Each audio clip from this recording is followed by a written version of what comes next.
J'en discutais avec, un podcast qui est sorti, juste avant celui-ci.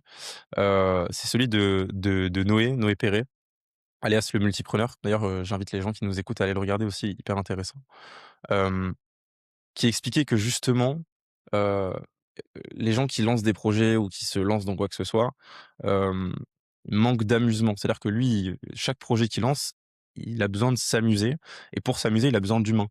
Et je pense que c'est aussi ça, c'est-à-dire qu'il y a beaucoup de gens qui partent dans l'idée qu'ils doivent souffrir, ça doit être dur pour réussir. Et ce que tu décris là, c'est que c'est tout le contraire. Et c'est super intéressant justement, parce que tu as eu cette phase où ça a été très dur, où tu as pas du tout, une vie sociale ou très peu. Et puis le jour où en fait ça s'est lancé et que ça tournait tout seul et que ça marchait sans que tu aies à mettre d'efforts, ce que tu me décris là, si dis-moi si je me trompe, c'est aussi la réalisation que ça a pas besoin d'être dur pour que ça marche. Exactement. Et je vais c'est très intéressant ce que tu dis. Je vais tout de suite rebondir avec un passage qui m'avait vraiment marqué. Ça m'a im c alors c'est sûrement peut-être que tu le connais, Théo Lion, le fondateur de Kudak, Totalement, ouais. qui est un entrepreneur que j'admire vraiment beaucoup, que j'aime profondément sa manière de développer son parcours entrepreneurial. Tu vois ce que je veux dire? Mmh. C'est, quelque chose de très profond, absolument pas en surface.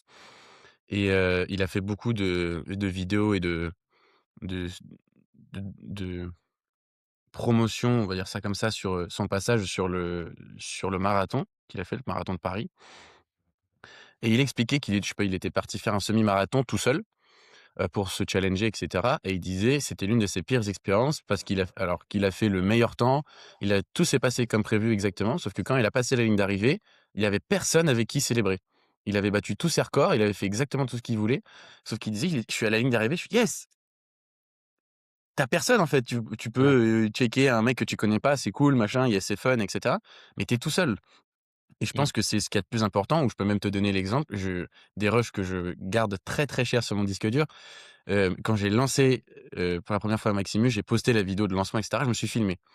J'étais tout seul dans ma chambre d'étudiant, et je suis euphorique, complètement fou comme ça, et en les re-regardant récemment, je les regarde de temps en temps, tu sais, quand je suis un peu down ou je suis un peu fatigué et cetera, je les regarde, tu reprends tout de suite de l'énergie.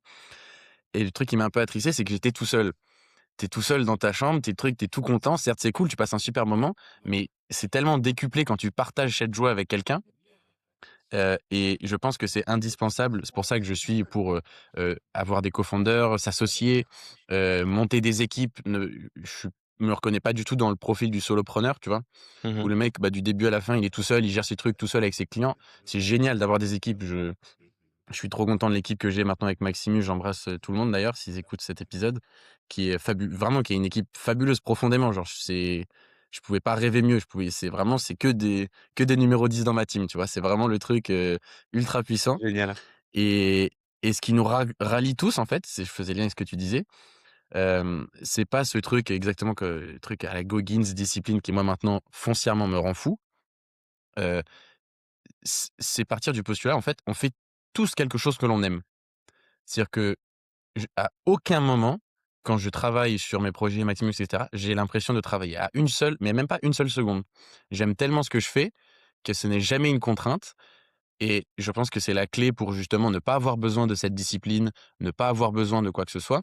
C'est tout simplement de faire des choses que l'on aime. Je pense que beaucoup de personnes se font énormément de mal, perdent énormément de temps et juste vont dans le sens inverse en se disant: «Si j'ai besoin de discipline pour aller courir, le matin à 6 heures, j'ai besoin de discipline pour, lancer mon business, j'ai besoin de discipline pour aller prendre ma» non! Si Mmh. tu as besoin d'autant de discipline, que c'est aussi compliqué pour toi, que tu as besoin d'autant te mindfuck le cerveau et cetera pour faire quelque chose, c'est juste que foncièrement, tu as vraiment pas envie de le faire. La discipline, elle rentre en jeu quand tu as un peu de flemme, tu vois? Tu as un truc que tu as pas trop envie. C'est le truc tout con, mais je sais pas, tu es chez toi, tu dois aller à la salle, tu as un peu la flemme. Là, tu as besoin de discipline parce que tu sais que la salle va te faire du bien, ou je dis la salle, mais de n'importe quel sport, tu vois? Tu vas aller faire ton sport collectif, tu dois aller, courir avec ton pote ou quoi que ce soit. Tu as toujours besoin de ce petit plus de discipline pour venir t'aider. Je pense que la discipline, c'est camoufler un truc qui est très important, c'est de faire quelque chose que tu aimes. On a une seule vie, on a une seule chance de faire que des choses que l'on, et à la fin de notre vie, pouvoir sur notre lit de mort, pouvoir se dire: «OK, j'ai fait que des trucs que j'aimais. J'ai passé une vie que j'ai aimée», et c'est, je pense, ce qu'il y a de plus important. et ce que beaucoup de personnes, je pense que beaucoup de personnes passent à côté de ça et Mmh. c'est malheureux pour elles, puisqu'elles vont s'enfermer juste parce qu'elles ont vu un Américain qui fait des ultra trail chauve, qui court dans le désert et qui dit, «Va courir et sois discipliné». Et je pense que des personnes, évidemment, vont se reconnaître dans ça parce qu'elles aiment courir, elles aiment se dépasser, mais d'autres pas du tout et vont juste suivre une mode en se disant: «Bah, j'ai besoin de le faire pour le faire» et c'est assez triste. Mmh. Je pense aussi qu'il y a un côté et je pense qu'on va rapidement bifurquer vers ça. Hem, Tu vois, David Goggins, c'est un personnage que je trouve hyper intéressant, sur plein d'aspects, sur son histoire, sur, sa manière de penser et la manière qu'il a eu de changer d'identité. Mais là où je pense qu'effectivement ton point est pertinent, c'est que, on va rapidement parler de l'effet des réseaux sociaux, mais c'est vrai que la répétition de ce genre de messages, allié à de l'émotionnel, allié à, ce que certaines personnes ont pas forcément besoin, mais plutôt envie d'entendre, hem et les conforte en fait dans cette idée qu'il faut souffrir, fait probablement le plus de mal et mène à une génération de gens qui, comment dire? Qui voient des gens qui ont réussi très tôt et ces gens qui ont réussi très tôt, tu vois? Je parle de toutes les personnes qui ont entre 18 et 24 ans, et qui show up avec beaucoup de de matériel, qui montre une certaine réussite, financière dans tous les cas. Hem Et en fait, je pense que ça, allié à un discours justement, un peu sado au fond, genre, «Fais-toi mal et ça marchera», heu, Complètement. mène à ces générations-là et heu et au-delà de ça, ce que tu dis, c'est hyper intéressant, j'aimerais rebondir dessus. Hem, Tu vois, ce choix de faire l'action qu'on aime, en gros faire que des choses qu'on aime et avoir une vie qu'on aime, hem, les gens en fait se projettent beaucoup sur, en gros, il faut que je souffre maintenant pour aimer plus tard, pour, profiter plus tard.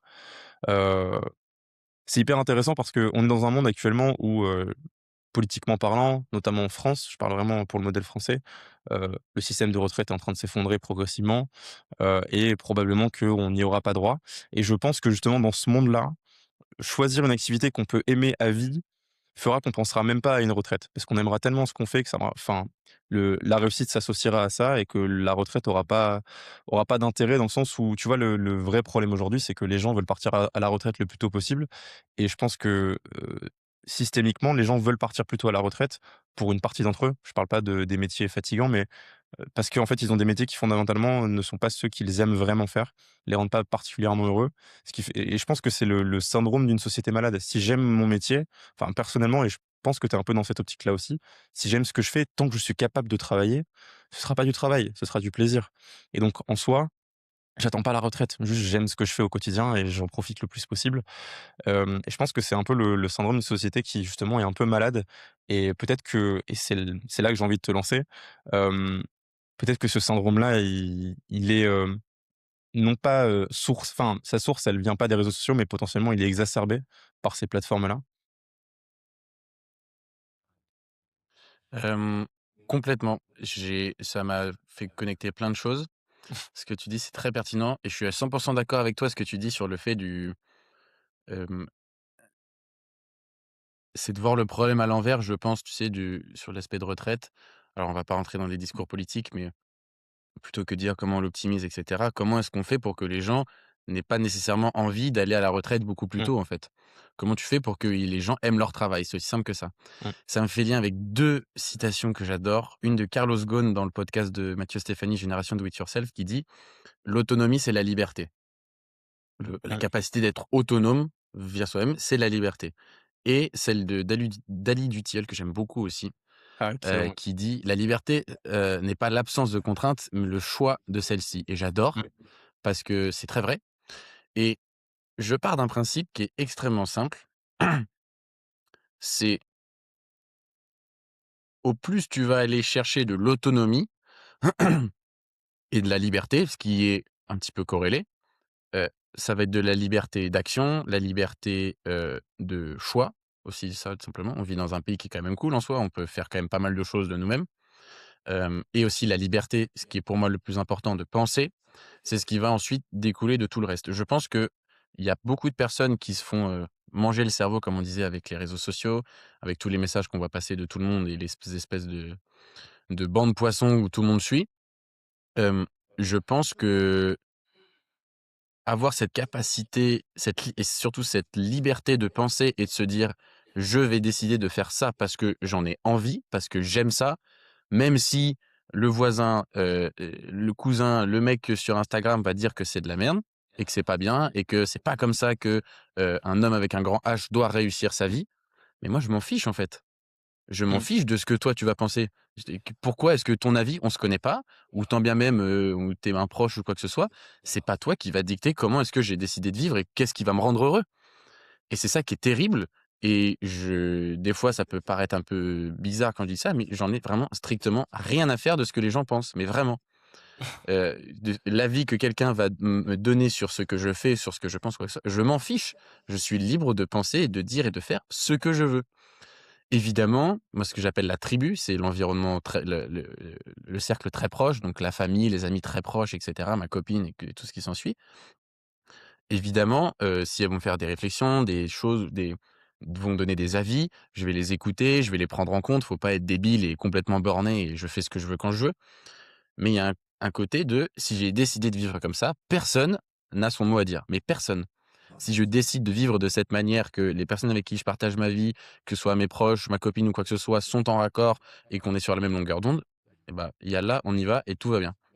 Mais je pense que c'est l'un des meilleurs conseils que je peux donner aux gens, c'est, heu, a faut fais un test là, pendant une semaine, tu supprimes tous tes réseaux. Tu vas pas mourir, la terre va pas s'arrêter de tourner, tu vas continuer à bien dormir la nuit, tu vas continuer à vivre. Supprime tout, t'achètes un carnet, un stylo, t'écris ce que t'aimes faire dans ta vie, là où tu aimerais être plus tard, mais foncièrement pas en mode, avoir un méga salaire pour pouvoir acheter plein de trucs. Un truc vraiment intrinsèque. J'ai envie de pouvoir, c'est un truc, tu sais, je donne des exemples. Me réveiller le matin sans réveil, sans avoir besoin de faire quoi que ce soit, ou au contraire, avoir un réveil pour, est-ce que moi j'ai besoin de routine et j'ai besoin d'être carré et cetera. Tout est bon à prendre, en fait. Il y a pas une Oui. bonne méthode ou quoi que ce soit. Heu, chacun vit comme il veut, en fait. C'est ça que j'ai envie de dire, surtout dans un pays comme la France, où on a quand même une capacité de liberté qui est quasiment, énorme par rapport à d'autres pays. Profitons-en. Mmh. Partons de ce principe-là, de se dire: «Je peux faire ce que je veux». C'est infini. Mais c'est pas simple, c'est pas en claquant des doigts que je peux faire ce que je veux et cetera. Il y a beaucoup de travail, il y a beaucoup de remise en question, de recherche interne aussi. C'est pour ça que je dis c'est intrinsèque. L'un des slogans de Maximus, c'est: «Deviens qui tu es». C'est c'est pas: «Deviens la meilleure version de toi-même», c'est pas: «Deviens plus productif», c'est pas: «Deviens ci, deviens ça». Deviens qui tu es, au fond de toi. C'est une citation de Nietzsche, elle vient pas de moi, que j'adore par-dessus tout, et je la trouve géniale. C'est pas: deviens la meilleure version de toi-même, parce que pour devenir la meilleure version de toi-même, il faut que tu sois riche, que tu vives à Dubaï, que, tu puisses avoir plein d'abonnés sur les réseaux sociaux, que tu sois successful, qu'il y ait des gens qui te reconnaissent. Non, peut-être que pour toi, la réussite, une vie pour laquelle tu es fier de toi, c'est habiter dans une petite maison à la campagne, avec une petite famille, tu gagnes un salaire, largement modeste, tu vis bien, mais tu es hyper heureux, et c'est ça Mmh. un peu le plus important dans une vie, c'est de se dire: «J'ai vécu une vie qui me plaît, je me réveille tous les matins en étant content, en aimant ce que je fais, et je suis heureux». C'est aussi simple que ça, et ça, c'est propre à chacun, et peut-être que plein de personnes, intrinsèquement, vont se dire: «Moi, j'ai besoin de gagner plein d'argent pour être heureux». Je suis personne pour juger. Si tu es heureux comme ça, trop cool, mais je reste un peu de ce principe-là: pour que tu puisses être heureux, il faut que ça vienne de toi profondément. Faut pas Mmh. que ce soit quelqu'un, et j'invite tout le monde à me contredire partout sur tous les contenus que je fais. Je suis pas en gourou de j'ai la technique, je mets mes idées pour que ça puisse mettre une petite graine dans la tête, que la personne puisse réfléchir. C'est ce que je dis sur mes podcasts notamment, où je dis: «Réfléchissez à ce que je viens de vous dire». C'est comprends ce que cette personne t'a dit sur les réseaux, analyse son message, comprends-le, et est-ce que je me reconnais dedans? Mmh. Est-ce que ça peut m'apporter de la valeur? Et est-ce que tout simplement j'aime ce que cette personne dit et je me reconnais dedans?